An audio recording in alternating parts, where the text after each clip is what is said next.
गांव के किनारे एक पुरानी झोपड़ी में एक बूढ़ी औरत अकेली रहती थी। लोग उसे चमत्कारी बुढ़िया कहते थे, क्योंकि उसकी झोपड़ी से कई बार अजीब रोशनी निकलती और रात में रहस्यमयी आवाजें सुनाई देती। कोई नहीं जानता था कि वह कौन थी, कहाँ से आई थी और क्यों अकेली रहती थी। बच्चे उसकी झोपड़ी के पास जाने से डरते थे और बड़े भी उसे रहस्यमयी मानते थे।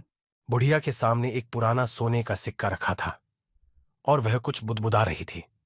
जैसे ही उसने सिक्के को उठाया, एक तेज रोशनी झोपड़ी में फैली और हवा में कोई रहस्यमयी आकृति दिखाई दी। बच्चे डरकर चिल्लाने ही वाले थे कि बुढ़िया ने दरवाजा खोल दिया और पूछा, क्यों आए हो बच्चों? डरते डरते रामू बोला, आप हर रात क्या करती है अम्मा? बुढ़िया मुस्कुराई और बोली, आओ तुम्हें एक कहानी सुनाती हूं।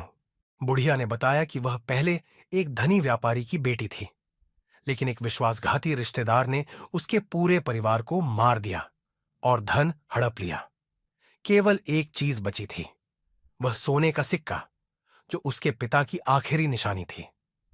हर रात मैं इसे अपने पिता को याद कर पकड़ती हूं और मुझे उनकी आत्मा की उपस्थिति महसूस होती है, बुढ़िया ने कहा।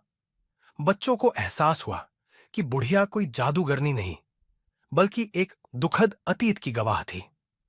अगले दिन गांव वालों ने बुढ़िया की मदद करने का फैसला किया। उन्होंने उसकी झोपड़ी को ठीक किया और उसे अपने परिवार जैसा अपनाया। सीख।